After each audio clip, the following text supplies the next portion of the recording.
बहुत बड़ी खबर है। सीबीआई डायरेक्टर आलोक वर्मा को छुट्टी पर भेजने का आदेश निरस्त कर दिया गया है। सीबीआई डायरेक्टर आलोक वर्मा को छुट्टी पर भेजने का आदेश निरस्त कर दिया गया है। इस वक्त की बड़ी खबर आपको बता दें, आलोक वर्मा ने जो छुट्टी पर भेजा गया था उसको चैलेंज किया था। मामले में सुनवाई पूरी हो गई थी, कोर्ट ने फैसला सुरक्षित रख लिया था। और आपको बता दें, एक डायरेक्टर और स्पेशल डायरेक्टर दोनों ने एक दूसरे पर रिश्वत लेने का आरोप लगाया था, घूस लेने का आरोप लगाया था। इसलिए सरकार की तरफ से दोनों को ही छुट्टी पर भेज दिया गया था। इस मामले में पिछली सुनवाई हुई थी, तब भी कोर्ट की कुछ ऑब्जर्वेशन थी जिसमें इस बात का जिक्र किया गया था कि चयन प्रक्रिया जो होती है, चयन समिति के पास क्यों नहीं गए आप लोग। सरकार से पूछा गया था कि रातों रात क्यों कार्रवाई की गई, चयन समिति के पास क्यों नहीं गए। और अब ये बड़ी खबर यह है कि आलोक वर्मा को छुट्टी पर भेजने का सरकार का जो फैसला था उसको निरस्त कर दिया गया है। विपक्ष शुरुआत से लगातार सवाल उठा रहा था कि जिस तरीके से छुट्टी पर भेजा गया सीबीआई डायरेक्टर को, वो ठीक नहीं है। एक चयन समिति होती है, वही नियुक्त कर सकती है और वही which was under attack, being protected by the ultimate interpreter of the Constitution. The Supreme Court had long ago insulated the CBI director in the interests of independent investigation in this country. When that was being sought to be subverted by suddenly sending the CBI director on leave, the CBI director came to the Supreme Court and the Supreme Court has set aside that order which sought to interfere with his independence.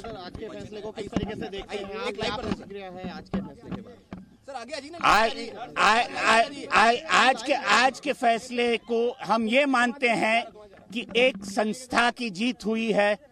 हम ये मानते हैं कि इस देश में न्याय की प्रक्रिया सही चल रही है और अगर कोई न्याय के प्रक्रिया के खिलाफ जाता है या उसे सबवर्ट करने की कोशिश करता है तो ये सुप्रीम कोर्ट हमेशा मौजूद है। और ये बहुत बड़ी खबर इस वक्त आपको बता रहे हैं, आलोक वर्मा का उनको जो छुट्टी पर भेजने का जो आदेश था सरकार का, उसको निरस्त कर दिया गया है। ये बहुत बड़ी खबर है क्योंकि इसको लेकर जबरदस्त तरीके से राजनीति हुई। दो शीर्ष के लोगों ने एक दूसरे पर आरोप लगाया रिश्वत लेने का और दोनों को छुट्टी पर भेज दिया गया था। हमारे साथ महेश गुप्ता, जी मीडिया संवाददाता, इस वक्त हमारे साथ जुड़ चुके हैं। क्या कुछ हुआ कोर्ट में, महेश जी? हेलो महेश जी, क्या कुछ हुआ कोर्ट में? जी देखिए, सुप्रीम कोर्ट ने माना है कि जो अपॉइंटमेंट कमेटी है उस अपॉइंटमेंट कमेटी से पूछे बिना इनको जो छुट्टियों पर भेजा गया है ये गलत है। तो इसलिए उन्होंने जो केंद्र सरकार का आदेश था, जो सीबीसी की रिकमेंडेशन पर केंद्र सरकार ने आदेश दिया था छुट्टियों में भेजने का, उसको जो है रद्द कर दिया है और कहा है कि जो कमेटी है अपॉइंटमेंट कमेटी वो दोबारा से इस मैटर को देखेगी और जब तक अपॉइंटमेंट कमेटी का फैसला नहीं आता है तब तक आलोक वर्मा ड्यूटी पर रहेंगे, ऑफिस जाएंगे, लेकिन कोई भी जो है पॉलिसी का कोई भी नीतिगत फैसला वो नहीं लेंगे। और ये मामला मतलब चयन समिति के पास जाएगा, अपॉइंटमेंट कमेटी के पास जाएगा? हाँ, देखिए जो अपॉइंटमेंट है, जो अपॉइंटमेंट के अंदर प्रधानमंत्री, चीफ जस्टिस और लीडर ऑफ अपोजिशन, ये तीन लोगों की कमेटी होती है जो अपॉइंटमेंट करती है। लेकिन इसके अंदर अपॉइंटमेंट का जो सीबीआई का एक्ट है उसमें अपॉइंटमेंट का तरीका बताया गया है। उसको 2 साल तक हटाया नहीं जाएगा, ट्रांसफर नहीं किया जाएगा, वो कहा गया है। और उनको अगर नौकरी से हटाया जाएगा वो लिखा गया। लेकिन अगर सरकार किसी को छुट्टी पे भेजती है उसके बारे में एक्ट में कहीं कुछ नहीं लिखा था। उस बात का फायदा सरकार ने उठाने की कोशिश की थी और सरकार ने उन्हें छुट्टियों पे भेज दिया था और ये कहा था कि हमने ना तो उनका ट्रांसफर किया है ना नौकरी से हटाया है। लेकिन इसमें जो याचिकाकर्ता आलोक वर्मा है उनका कहना था कि जिस प्रकार से उनको छुट्टियों पर भेज दिया गया है वो तो उनको उनको रिटायर ही कर दिया गया है। तो इस पर सुप्रीम कोर्ट ने माना है कि जो अपॉइंटमेंट कमेटी है वो उसके से मंजूरी जरूर लेनी चाहिए थी सरकार को।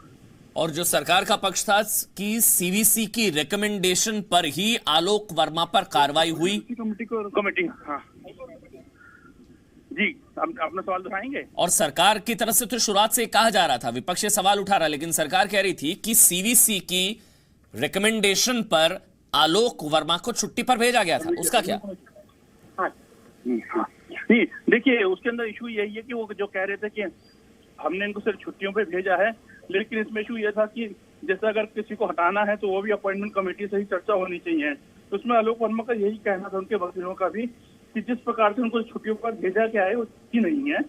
वो तो बकायदा उनको रिटायरमेंट ही कर दी गई है एक तरीके से, क्योंकि वो जनवरी एंड में उनको रिटायर होना है। तो इस वक्त की बड़ी खबर, महेश गुप्ता बता रहे हैं कि आलोक वर्मा फिलहाल कोई नीतिगत फैसला नहीं ले सकते, लेकिन उनको छुट्टी पर भेजने का जो आदेश था उसको निरस्त कर दिया गया है। सीबीआई डायरेक्टर, आपको याद होगा बहुत बड़ा विवाद हुआ था सीबीआई वर्सेस सीबीआई, जब राकेश अस्थाना स्पेशल डायरेक्टर और डायरेक्टर आलोक वर्मा आमने सामने एक तरीके से आ गए थे एक दूसरे पर। दोनों ने घूस लेने का, रिश्वत लेने का आरोप लगाया था। सरकार की तरफ से दोनों को ही छुट्टी पर भेज दिया गया था। राकेश अस्थाना के खिलाफ जांच शुरू हो गई थी। फिर राकेश अस्थाना ने 2 करोड़ घूस लेने का आरोप लगाया आलोक वर्मा पर। आलोक वर्मा को भी छुट्टी पर भेज दिया गया। विपक्ष की तरफ से कहा जा रहा था कि जो चयन समिति, जो प्रक्रिया होती है, जो अपॉइंटमेंट कमेटी होती है, प्रधानमंत्री, नेता प्रतिपक्ष और चीफ जस्टिस, जो 3 सदस्यीय समिति होती है जो नियुक्ति करती है डायरेक्टर की, उसी को छुट्टी पर भेजने का अधिकार है। ये विपक्ष की तरफ से कहा जा रहा था। हालांकि सरकार की तरफ से कहा जा रहा था कि सीवीसी की रिकमेंडेशन, सीवीसी जो कि सीबीआई की एडमिनिस्ट्रेटिव अथॉरिटी है, सीवीसी के कहने पर, सीवीसी की सिफारिश पर आलोक वर्मा को छुट्टी पर भेजा गया और अपने छुट्टी पर भेजे जाने के फैसले को चुनौती दी थी आलोक वर्मा ने। और अब यह खबर है कि उस आदेश को निरस्त कर दिया गया है। इसके फैसले को हम ये मानते हैं कि एक संस्था की जीत हुई है।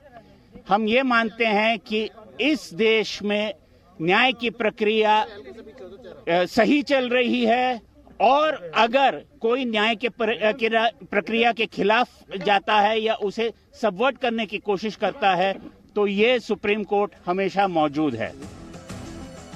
महेश गुप्ता लगातार हमारे साथ फोनलाइन पर मौजूद हैं। महेश जी, इसका मतलब यह है कि अब वो ड्यूटी ज्वाइन वापस कर सकते हैं। जो छुट्टी पर भेजा गया था, आदेश निरस्त, लेकिन कुछ नीतिगत फैसला नहीं ले सकेंगे वो, ये मतलब है इसका?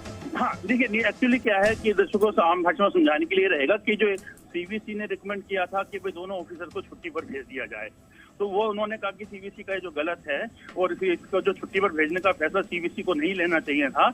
और उसमें ये भी है कि जो इनकी अपॉइंटमेंट होती है तो अपॉइंटमेंट कमेटी से पहले इनको अप्रूवल लेनी चाहिए थी अगर छुट्टी पे भेजना है।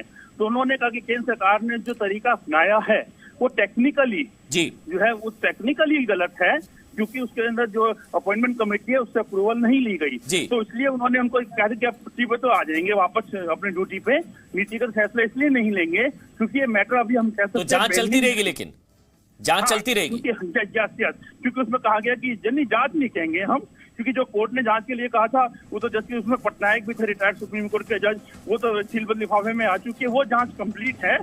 दूसरी कोई भी जांच करने के लिए तो कोई भी एजेंसी स्वतंत्र होती है, लेकिन इसके अंदर इशू ये है कि जो अपॉइंटमेंट कमेटी है वो अब देखेगी कि इनको छुट्टियों पे भेजा जाए या नहीं। जो आप समझा रहे हैं उसका मतलब ये है कि तय प्रक्रिया के हिसाब से इनको नहीं हटाया गया, ये आपत्ति, और इसी की वजह से चयन समिति के पास नहीं गई सरकार। क्यों नहीं गई ये सवाल, और यही कहते हुए आलोक वर्मा को जो छुट्टी पर भेजने का जो आदेश था उसको निरस्त कर दिया गया है। अपॉइंटमेंट कमेटी से अनुमति लेनी चाहिए थी, ये सुप्रीम कोर्ट ने कहा है।